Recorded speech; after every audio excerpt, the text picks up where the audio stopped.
What's up guys, just Messi here, welcome to a brand new video and welcome to your daily dose of transfer gossip. And today we've got a lot of rumours to get through. Mainly, I think there's only like 2 or 3 confirmed deals at the very start, and we'll get into that in just a moment. So before we get started, as always, if you can show your support by leaving a like rating, that'd be absolutely awesome. If you're new to my channel, click the subscribe button for daily FIFA content, and in the comments below your thoughts on today's rumours and the rumours I should do in the next episode. Also, if you missed yesterday's video, it'll be down below in the description box. So starting off today, we have got a first confirmed transfer, and that is Joey Barton going back to Burnley. So he was with the club last season when they got promoted to the Premier League. Then he decided to go to Rangers, and it really didn't work too well for him in Scotland. In fact, he got released just like, say, I think 2 months after joining or something, after falling out and stuff like that. So Joey Barton hasn't had a great couple of months, but now he is back at a club where he played very well for last season as a free transfer until the end of this season.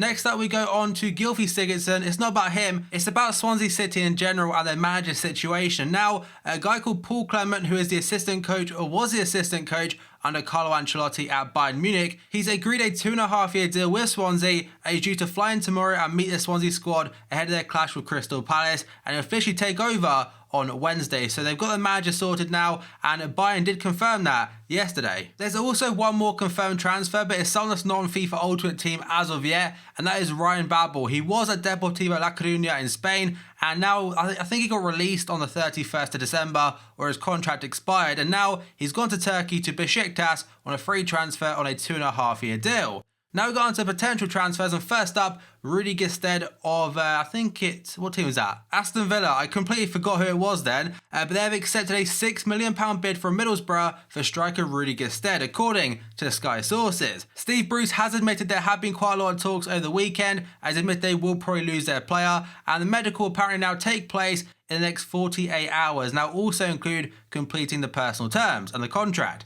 Now we go on to the next player, and that is Lee Grant. He's actually spent this season on loan at Stoke City, and now Derby have accepted a bid of £1.5 million, rising to £2 million with add-ons for goalkeeper Lee Grant. The Sky sources also understand Grant has also now agreed personal terms with Stoke. So that does mean the loan is now a permanent basis for the English goalkeeper, and to be fair to him, he's done very well for them. Then we go on to Nemanja Gudelj. I think that's how you say his name. He currently plays for Ajax, and according to Telesport, Serbia international midfielder Gudelj could be the latest player to move to the Chinese Super League, with Tianjin Teda in negotiations with the Eredivisie side. Gudelj has fallen out of favour at Ajax and could now look set to leave in this January window. No fees been mentioned, but I'm pretty certain he'll be getting a massive wage if he does go out there. And another player will be losing if FIFA don't get the license for FIFA 18, which I really hope they do get. Next up is Pontus Jansson, I think I say his name, the striker for Leeds United, and I think right now he's actually doing really well for them. He played his 20th game for Leeds United yesterday, and that now triggers a £3.5 million buyout clause in a loan deal from Torino. So they get their man now on a permanent basis, and I imagine Leeds United fans are very happy about that. Next player is Roberto Gagliardini. Again, apologies if I butcher any of these names. Just right now, I haven't really heard of many of these players, to be honest, in comparison to most days. But this guy, according to Gazzetta dello Sport, the Atalanta midfielder is set to turn down the Serie A champion Juventus to sign for rivals Inter Milan. They'll have to pay a fee of 25 to 27 million euros to secure the services of the 22-year-old. Now on FIFA, he's a bronze non-rare 61 rated player, but of course, don't judge a player just on his rating and stuff, as he's probably a massive talent in real life. Next up, we go on to John Obi Mikel. His contract does expire at the end of this season and will probably look to leave in this January window. And according to the Evening Standard, Chelsea defensive midfielder John Obi Mikel is weighing up a move to Valencia after holding talks with the club and the representatives on Christmas Day. So I imagine Chelsea, they get a very small fee out of him, but it's better than nothing if he was to leave in a free in the summer. The next player is Fellaini, and I'm not gonna lie, United fans don't really like him too much, and it's understandable why. He seems to be a mistake waiting to happen, but apparently Juventus want him. Fellaini could be subject to a January bid from Juventus, according to Calciomercato. If the Italians are to move the Manchester United midfielder, then it would be a 6-month loan deal with the possibility of a permanent move in the summer, and that seems to be quite a common theme now in Italy in particular. They get a player on loan, test them out a little bit, and if there's certain expectations are met, they'll then sign him on a permanent basis. And this one could come down to the fact they missed out on Axel Witsel, who obviously now is apparently going off to China as well for 18 million euros a year. The next player is Batshuayi, a player Chelsea signed for big money in the summer, and he really hasn't got a look in. League unside Lille intend to attempt to sign Chelsea striker and Belgian international forward Batshuayi on loan, according to Le Voix du Nord. The former Marseille striker has struggled for playing time with the current Premier League leaders. The loan deal that Lille are looking for would not include an option to buy just to get him some game time for the remainder of this season, and that would make sense, to be fair. Just whether Chelsea, it depends whether Chelsea can let go of him, because if say Costa gets an injury or suspension, whatever, Hazard can play striker like he did before, but I think Batshuayi at some point this season he could come in very, very useful, especially over this festive period. The next player is Badstuber of Bayern Munich, and today, according to ESPN, Manchester City are interested in securing a deal for Bayern Munich centre-back Holger Badstuber, with Pep Guardiola having previously worked with him at the Bavarian club. Now, the main thing about Badstuber is the fact he's always injured. It's not a couple of weeks here and there, it's a massive injury. Like, he's done his ACL multiple times, I believe, and the injuries that keep him out for the rest of the season. So I don't think it'd make too much sense him going to Man City, especially given the fact it's very similar to what happens right now with Vincent Kompany. And he's only 27 years old, but it seems like he's been around for so long. But again, there's injuries that aren't really helping him at all. Next player is Tom Cleverley, and today, according to the Newcastle Chronicle, Newcastle have made contact with Everton about signing midfielder Tom Cleverley on loan for the rest of the season. And to be honest, I have no idea how much football he's getting this season for Everton, but I'm assuming it's not really that much.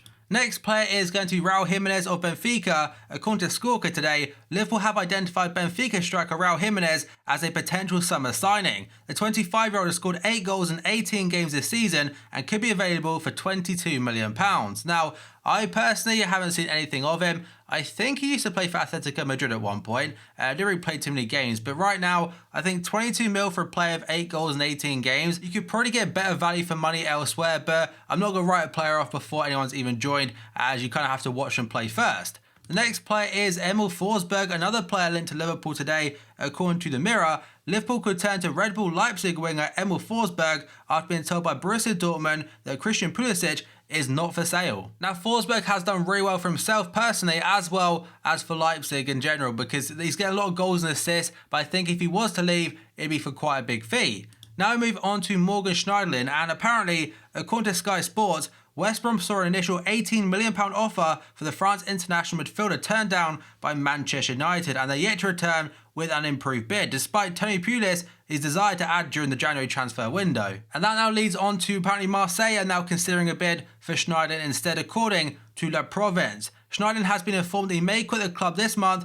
by the Red Devils, despite Jose Mourinho flip-flopping on the matter in recent press conferences. Schneiderlin incidentally shares the same agent as Marseille manager Rudy Garcia. It could be a platform for Schneiderlin to bounce back, but talks of a serious nature have yet to take place for the France defensive midfielder in this regard. And now, according to Sport Media Set, Luis Gustavo will be allowed to leave Wolfsburg on loan in January, having already attracted interest from the Serie A clubs Juventus and Inter Milan.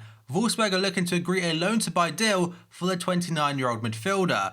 And I think Wolfsburg this season, they're struggling a little bit, and it's not the first time he's been linked to move away from the German club. So, I mean, general FIFA Ultimate Team, always been a very solid card, and probably quite a nice addition to Serie A teams. And now we move on to Scott Hogan of Brentford, now in the Championship, and apparently, according to Sky Sports today, Red Bull Leipzig are interested in Brentford striker Scott Hogan, who has a valuation of £15 million. The 24-year-old has scored his 14th goal in 26 appearances as Brentford won 3-1 at Birmingham City the other day. Hogan's reportedly attracted interest from West Ham as well as clubs from the Championship, and Leipzig did sign Oliver Burke from Forest last summer and are currently 3 points behind Bayern Munich in the Bundesliga. I think they bought Burke as well for a fairly decent fee. So Hogan, it could well be on the cards and will be very good for hybrids if he was to go there, and especially if he gets an upgrade.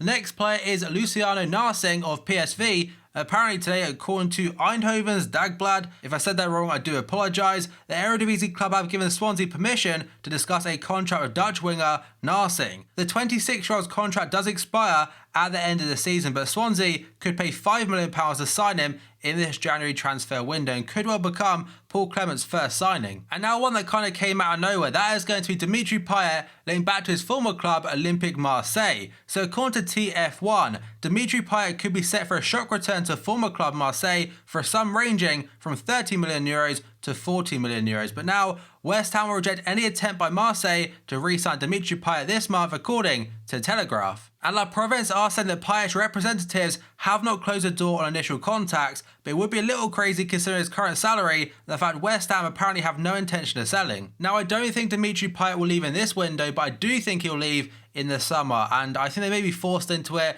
due to a massive bid potentially. Now we go on to the second last one today, and that is Julian Weigl. Despite just signing a new deal with Borussia Dortmund, according to AS, Dortmund have offered Weigl to Real Madrid. Madrid have been keeping an eye on Weigl's situation for some time and said to be keen to complete a deal. But again, I'm pretty sure it's just like 2 weeks or so ago that Weigl did sign a new deal in like 2021 or something. So I don't really believe this one. There could be something in the works. The final one today is another player linked to Madrid, and that is going to be Paulo Dybala. So according to Mundo Deportivo, Juventus striker Paulo Dybala has agreed to move to Real Madrid despite the fact that Argentinian international is tied to the Turin club until 2020. But Gazzetto dello Sport has said that Juve have rejected an offer from Barcelona for Dybala, and Barca have tracked the Argentine striker for a while now and are keen to bring him to the new camp. The Catalans have made an initial attempt to sign the forward, but Juve have indicated that they consider him not for sale. The Serie A champions want to renew the player's contract and hand him a pay rise. Now, I did mention in yesterday's video there were apparently some issues regarding his contract, and there could be more to that now with both Real Madrid and Barcelona fighting it out for his signature. And on that note, guys, that is going to be the end of this video. So as always, if you enjoyed it, show support by leaving a like rating. That'd be absolutely awesome. If you're new to my channel, click the subscribe button for daily FIFA content and the comments below with your thoughts on today's rumours, the rumours I should do in the next episode. And finally, if you missed yesterday's video, it will be down below in the description box. So thank you for watching this video, and I'll see you next time.